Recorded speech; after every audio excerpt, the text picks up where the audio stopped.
You're likely one uncomfortable decision away from a massive breakthrough in your business. The problem is you don't know where to start. You see other people succeeding and can't help but wonder, what are they doing that I'm not? You feel stuck, like you're just running in place, making teeny 10% increments when you know deep down what you really need is a 10x leap. So today, I'm going to give you permission to get uncomfortable. I'm going to share 5 specific uncomfortable actions that you can take this week that will immediately put your business on a faster track. These aren't easy fixes, but they are the real levers for transformation. Here's the truth. The people who make those massive leaps aren't smarter or luckier than you. They're just more willing to do the things that feel uncomfortable. They have learned a fundamental lesson that growth and comfort simply can't coexist. As entrepreneurs, we're wired to avoid risk. It's a survival instinct. But the greatest achievements in business have always come from betting big and embracing the uncertainty that freezes most people in their tracks. Zuckerberg famously said that the biggest risk is not taking any risk at all. And he's right. In a world that's changing this quickly, the only strategy that's guaranteed to fail is playing it safe. First up, you need to systematically seek out rejection. Let's be honest. Most entrepreneurs are terrified of hearing the word no. And this fear keeps you from making that big sales call, asking for that ambitious partnership, or pitching that venture capitalist who seems to be way out of your league. You play it safe. You send lukewarm emails and only talk to people who come to you. Because of that, your business stays exactly where it is. The uncomfortable action here is to actually hunt for no's. Make it a game. And here's why this is so powerful. When you deliberately expose yourself to rejection, you desensitize yourself to the fear of it. Suddenly, a no isn't a personal failure. It's just a data point. It's a stepping stone. And this process builds insane resilience and proves that the worst case scenario that you built up in your head almost never happens. You'll find out that rejection is just another part of the game. And the more you hear it, the closer you get to that yes that can change everything. This week, I want you to commit to getting 10 no's. Not one, not two, but 10. This could be that sales prospects or potential partners or media outlets. Make a list of reach outs that feels like a stretch and go in with a bold and direct ask. Remember that goal isn't about getting a yes, the goal is to get rejected. By chasing a no, you take all the pressure off, and you'll be shocked at how many yeses you get by accident. You need to fire your most profitable but toxic client. This one is painful, I know, and every business has one. A client who pays the bills but drains the life out of you and your team. They're demanding, disrespectful, and their negativity just poisons your company culture. You keep them around because, hey, we need the revenue, but the hidden cost is massive. That one client is probably responsible for 80% of your stress, your team's burnout, and your creative block. They are an anchor holding you back from finding 5 better clients. So, the uncomfortable action, you have to fire them. Let go of the revenue. And I know that this sounds crazy, but listen, your energy and your team's morale are your most valuable assets. They're worth far more than any single contract. When you cut out a source of toxicity, you create a vacuum, and that vacuum will be filled with positive energy, renewed focus, and the space to attract the clients who actually value and respect you. Start today by documenting the real cost of this client, the time spent on panicked calls, the extra hours your team worked, the meetings you have just to complain about them. Then you draft a professional, firm, and final email. No drama needed. Simply state that you no longer feel that the partnership is a good fit and provide a clear end date. It's going to hurt your bank account for a little while, but I promise you, it will 10x your peace of mind and potential growth overnight. The third uncomfortable action is to publicly commit to a goal that terrifies you. Most of us set safe incremental goals, like a 10% increase in revenue, a small market expansion. Why? We're terrified of public failure. We don't want to look foolish if we miss the mark. So we play it small. We get exactly what we aim for, small results. The uncomfortable action is to declare a stretch goal so big that it makes your stomach turn, and then tell everyone. Post it on LinkedIn, announce it in your company wide email, tell your most respected mentor. The magic here is all about accountability.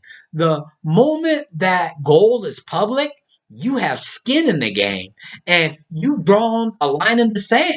That fear of public failure, which once held you back, now becomes the fuel that propels you forward.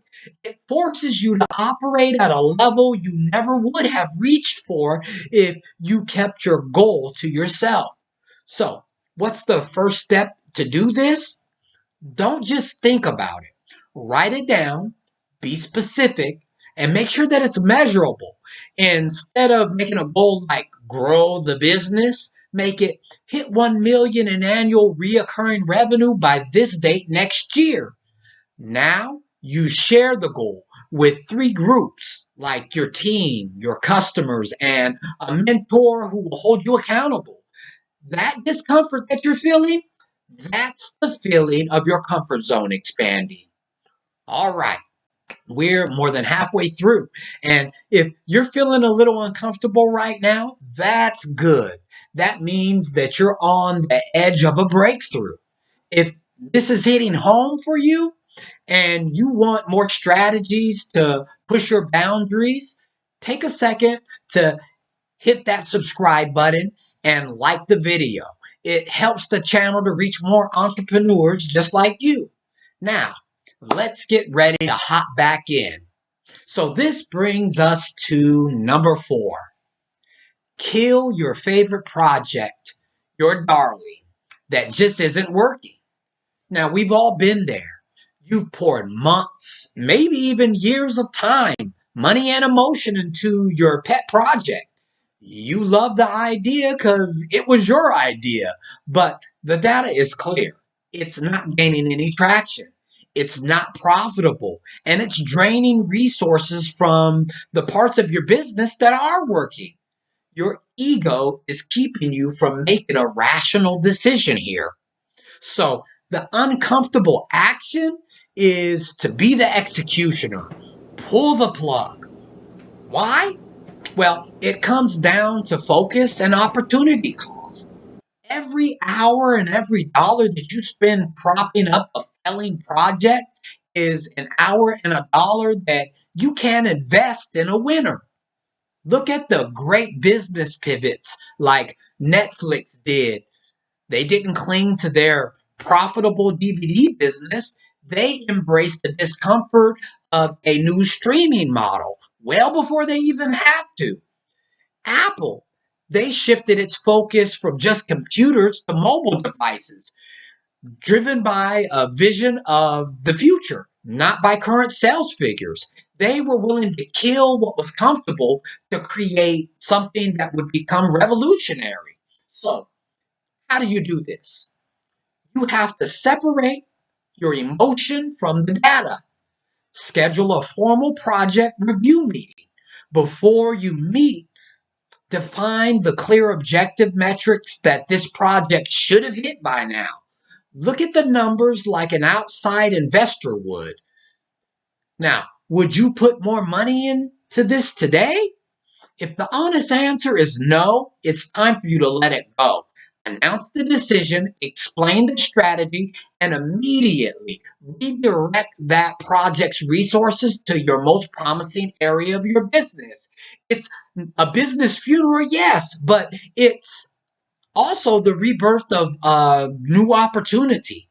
And finally, number 5, this one might be the hardest of them all, and that's to initiate a conversation that you have been avoiding. There's a concept called ruinous empathy. It's when you have a team member who is underperforming or a co-founder you're disagreeing with, and you avoid the conversation because you don't want to hurt their feelings. But by avoiding short-term discomfort, you are creating long-term disaster.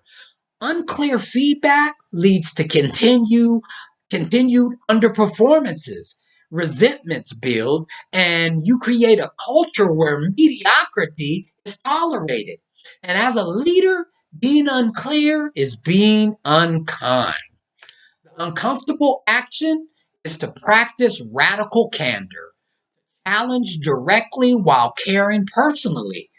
Sit down with that person and have the honest, respectful conversation that you've been dreading. Because clarity is the foundation of any high performing team. Direct feedback, even when it's hard to hear, is a gift.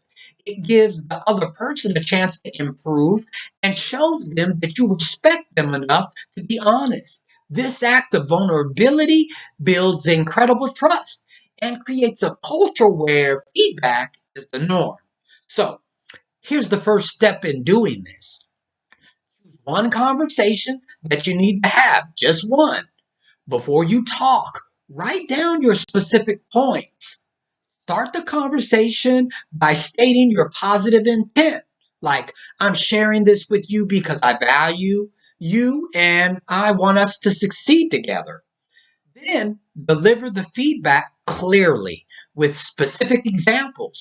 Focus on the behavior, not the person. Be direct and be human. The single act of courage can solve problems that have been holding your business back for months. So, let's recap the 5 uncomfortable actions that will unlock massive. First, you systematically seek rejection to build your resilience. The second one is to fire your toxic client to protect your energy. Third, you publicly commit to a terrifying goal for accountability project so that you can reclaim your focus. And 5, have that radically candid conversation to build a culture of clarity.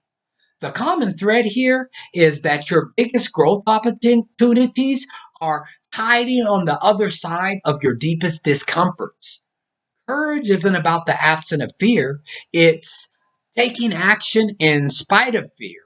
Your business will only grow to the limits of your comfort zone. So, the real question here is, how far are you willing to push? Now, which of these 5 actions made you the most uncomfortable? Let me know in the comments below and then make a commitment to take that action this week. Thanks for watching, and we'll see you in the next video, which, by the way, is right there.